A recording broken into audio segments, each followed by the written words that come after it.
খুব সহজেই আমরা একটা কমার্শিয়াল ভিডিও কন্টেন্ট কিভাবে বানানো যায় মানে প্রোডাক্ট প্রমোশনের জন্য সেটা দেখব। সো ক্রিয়েটিভ ডিজাইনে চলে এসেছি এবং ফেসবুকের জন্য আমরা যেহেতু করব তাই উইড দিয়েছি 1080 বা 1080 আর হাইট দিয়েছি 1080 পিক্সেলস। ক্রিয়েট নিউ ডিজাইনে ক্লিক করব।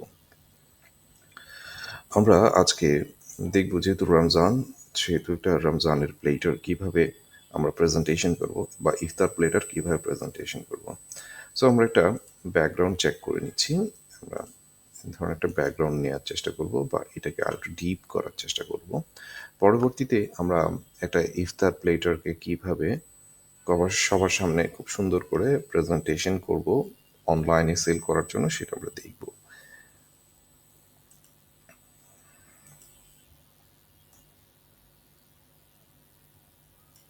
ওকে, আমরা এখন আমরা এলিমেন্টসে চলে যাব। আমরা এলিমেন্টসে চলে যাওয়ার পর আমরা একটু বিভিন্ন ফ্রুটস টাইপসের ব্যাকগ্রাউন্ডগুলোকে সেখানে অ্যাড করার চেষ্টা করব। ওকে, তাহলে এটা মক আপের মাধ্যমে বা সিস্টেম করব, but it will be animated. এইবার আমরা এখানে করতে পারি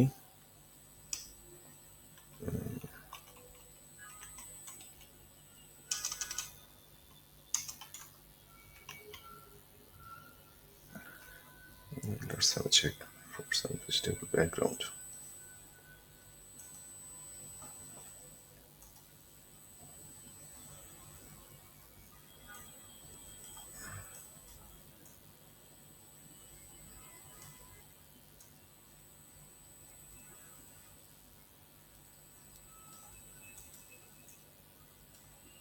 তাহলে এটা না রাখি, আমরা ইজিলি এটাকে দিতে পারি।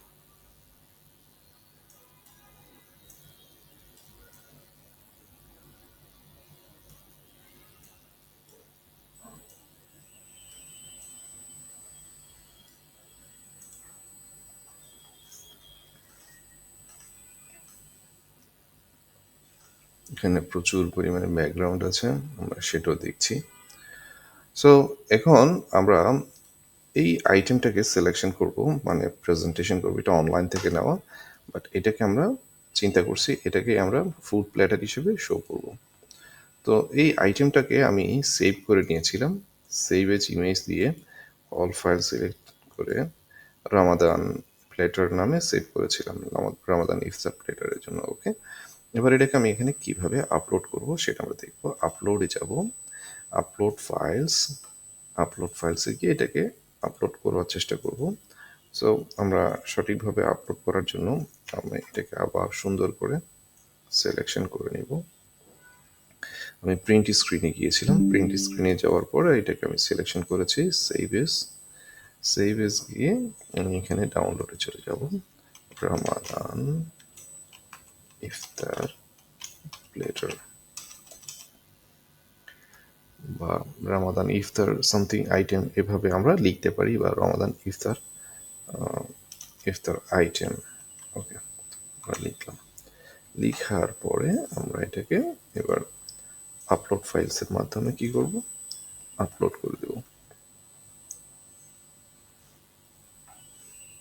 আপলোড করে দেওয়ার পর এবার এটাকে আমরা ঠিক এই আর্টবোর্ডের ব্যাকগ্রাউন্ডের মধ্যে নিয়ে আসবো। নিয়ে আসার পরে এটার আমরা ব্যাকগ্রাউন্ডটা রিমুভ করব। সো আমরা এটা নিয়ে আসলাম।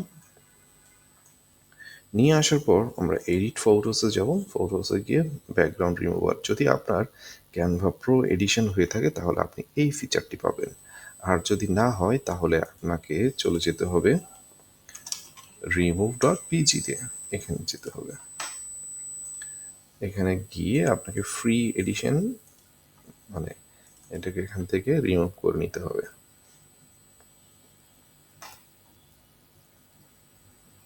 তো রিমুভ হয়ে যাবে। এবার ডাউনলোড করে নিলেন।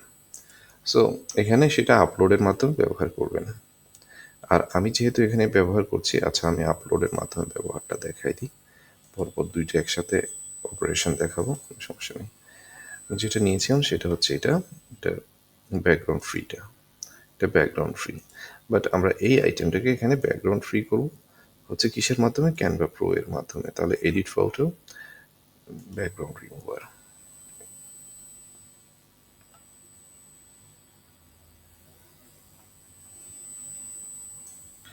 তাহলে আমরা ইজিলি ব্যাকগ্রাউন্ডটা রিমুভ করতে পেরেছি। আমরা এটাকে একটু যদি জুম করার চেষ্টা করি তাহলে এটার সারফেস এরিয়াগুলো আরো সুন্দর করে মিনিমাইজ করে দিতে পারবো, যাতে আইটেমটা সাথে বাইরের কোনো আইটেমের সাথে না মিলে যায়। এখন দেখছি কি এই ব্যাকগ্রাউন্ড রিলেটেড আইটেমটা হয়তো একটু বেশি বড় হয়ে গেছে, তাই এটাকে কি করলাম, এটাকে একটু ছোট করে দিলাম। ছোট করে দেওয়ার পর এটাকে এখানে নিয়ে আসলাম, নিয়ে এসে আর একটু ছোট করলাম, বা এটাকে এই জায়গায় আনতে পারলাম, আনলাম, বা এই জায়গায় আনলাম। এখন দেখা যাচ্ছে কি আমি যদি এই ফ্রেমটাকে যদি ফ্লিপ করি তাহলে আমার জন্য একটু ভালো, তাহলে দেখতে আর একটু সুন্দর দেখাবে। তাহলে আমি এই পাশে নিয়ে আসলাম। কথা হচ্ছে আমি কিভাবে প্রেজেন্টেশন করছি পণ্যটাকে।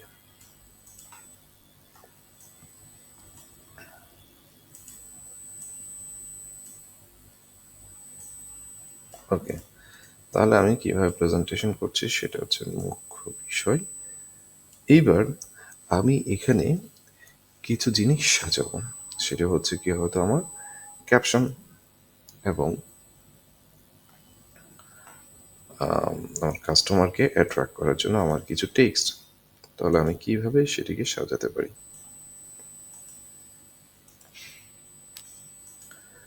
আমি টেক্সট সিলেকশন করব। টেক্সট সিলেকশন করার পর সেই টেক্সটগুলোকে নিয়ে আমরা সেট করব। তাহলে এবার আমি অভ্রতে যাব, অভ্র সিলেকশন করব। অভ্র অলরেডি আমাদের দেওয়া আছে, সো আমরা অভ্রটাকে আবার আমাদের জন্য করব।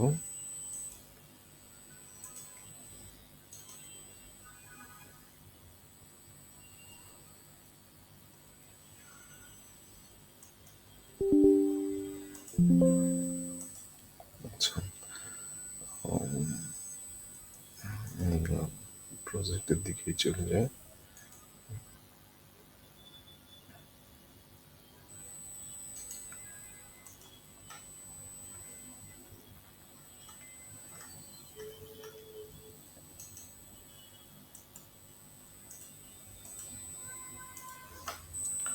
অভ্রটাকে আবার ওপেন করলাম। ওপেন করার পর আমরা বাংলা সিলেকশন করলাম।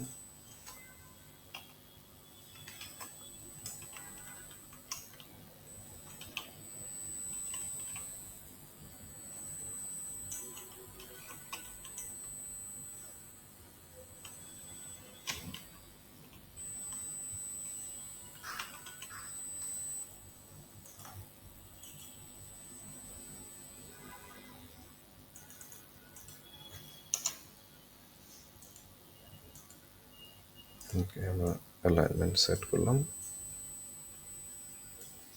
এবার আমরা যদি চাই এটার ফন্ট চেঞ্জ করে নিতে পারি।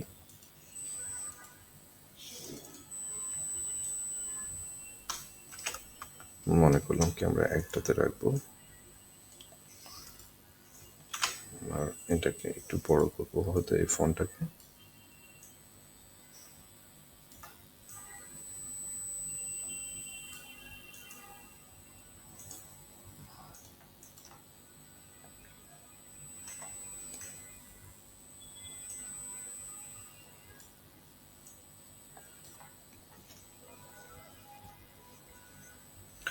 ঠিক এইভাবে আইটেমগুলোকে সুন্দরভাবে সাজিয়ে আমরা একটা কমার্শিয়াল মানে ফুড মেনু তৈরি করব। সো আমরা এই জায়গায় এটা ব্যবহার করলাম। এটা আমি কেন ব্যবহার করলাম এখন আমরা দেখবো, আনগ্রুপ করে দিব।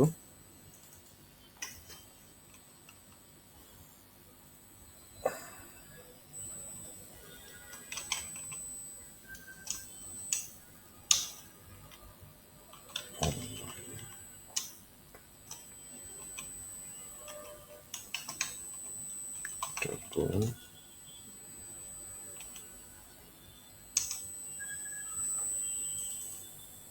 এই জায়গাতে আমি একটা হোয়াটসঅ্যাপ আইকন ব্যবহার করব।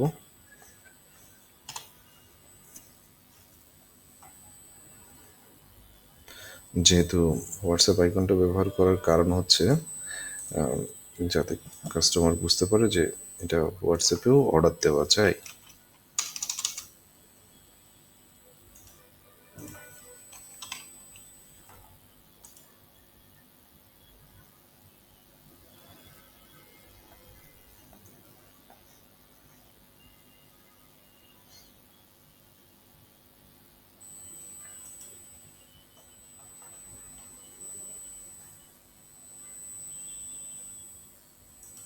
হ্যাঁ, তো একটা আইকন সিলেকশন করলাম। সিলেকশন করার পর ব্যবহার করব এটা।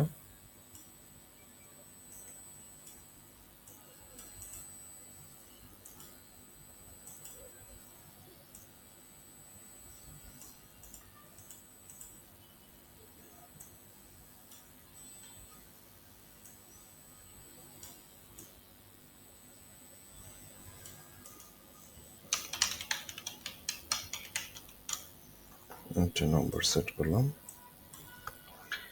এবার প্রতিটা জিনিসকে আমরা সুন্দরভাবে অ্যালাইনমেন্ট অনুসারে সাজাবো। এরপর আমরা প্রতিটা জিনিসের উপর আমরা কি করব, অ্যানিমেশন করব।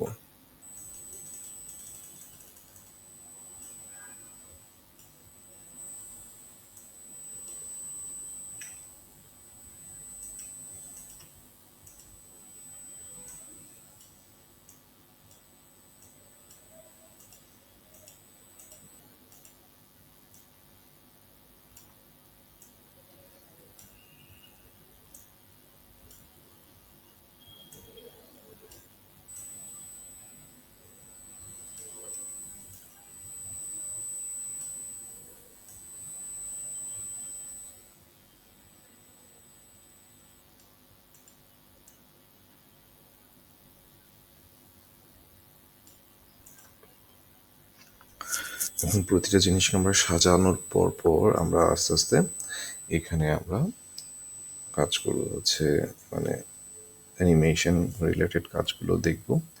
দেখার পরে তারপর আমরা ফুলি ফাইনালাইজ করে নিব।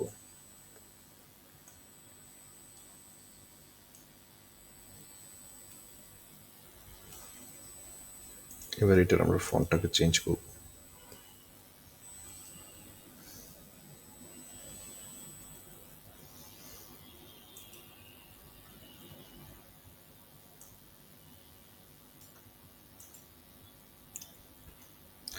আমরা দেখছি এটা প্রেজেন্টেশনাল ওভারভিউ, বাট আমরা দেখছি কি মানে এখানে হয়তো প্রতিটা জিনিসের প্রেজেন্টেশন সিস্টেম আমরা যেভাবে করতে চাচ্ছি সেভাবে হয়তো এটা সুন্দর নাও আসতে পারে।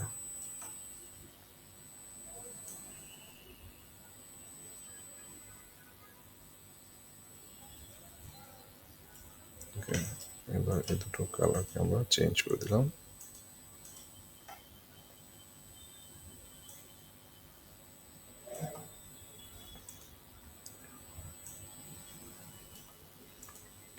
এইবার আমরা চিন্তা করলাম কি টেক্সট দুটোকে অ্যানিমেট করবো। অ্যানিমেটে ক্লিক করলাম।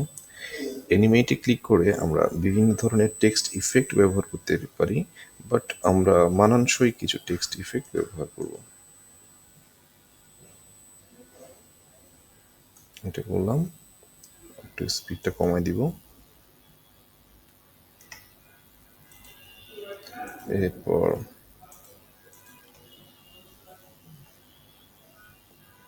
এটাকে কোনো ইফেক্ট দিব না, বাট এটাকে একটু ইফেক্টে আমরা দিব।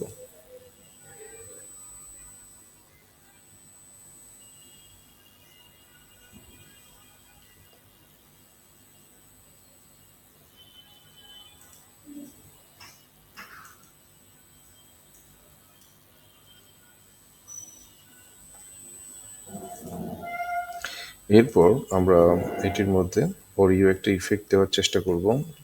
অডিও ইফেক্ট দিব। অডিও ইফেক্ট দেওয়ার পর আমরা এটাকে মূলত ফুলি ফাইনালাইজ করব। অডিও এফেক্টগুলো সাধারণত একটু অ্যাট্রাকটিভ হয়ে থাকে, আমরা এটা খেয়াল করব। করে দিব জাস্ট এইভাবে সিলেকশন করে এনে ড্রপ করে দেওয়া, এটা আর কোনো কিছুই না। আবার দেখাচ্ছি, এইটা আমি সিলেকশন করলাম, সিলেকশন করে এনে জাস্ট ড্রপ করে দিবেন, ড্রপ করে দিলে হয়ে যাবে। সো এখন আপনি যেহেতু আপনার কোম্পানির জন্য এই আইটেমটা তৈরি করেছেন বা করেছেন, সো আপনি এখন আপনি লোগো ফিচার করবেন কিভাবে। আপনি চাইলে এটা ডান পাশে লোগোটা ফিচার করতে পারেন। চলুন এবার এটা আমরা একটু দেখে নিই লোগোটাকে ফিচার কিভাবে করবেন। আইটেমসে চলে যায়, না সরি এলিমেন্টসে চলে যায়, অল গ্রাফিক্সে চলে যাচ্ছি। চলে যাওয়ার পর আমরা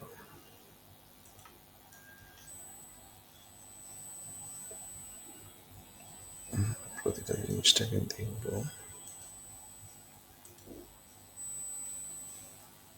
শেপসে চলে যাব, যেহেতু শেপস নেব,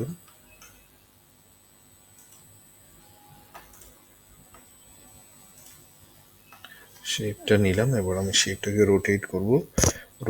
রোটেট করার পর যে কোনো একটা জায়গায় আমরা সেট করব, কোথায় আমরা ব্যবহার করব। এটা রোটেট করলাম,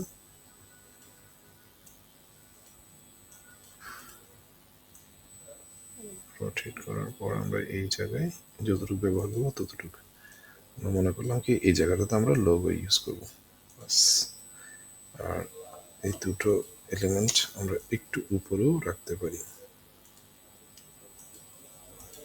এটাকে গ্রুপ করলাম এইভাবে, আইটেমের পাশাপাশি একটু উপরে নিচে সেট করে আমরা আরো সুন্দর করে সেট করে নিতে পারি। সেট করে নেওয়ার পর এইবার এই জায়গায় হচ্ছে কি লোগো আইটেম থেকে শুরু করে এটা। এবার আমরা একটু দেখি,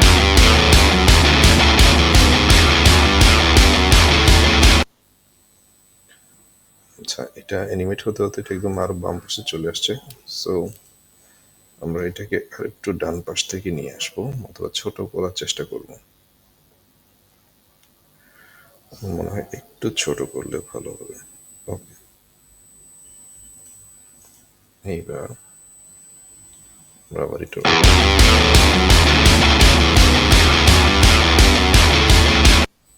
ওকে, তাহলে আমরা খুব সহজেই মানে একটা রমজান রিলেটেড ইফতারি প্রেজেন্টেশন করার একটা, অনলাইনে সেল করার জন্য আপনি কিভাবে presentation portal sorry presentation poster বানাবেন, ভিডিও পোস্টার বানাবেন বা ভিডিও তৈরি করবেন সেটা আমরা দেখলাম। সো আমরা আবার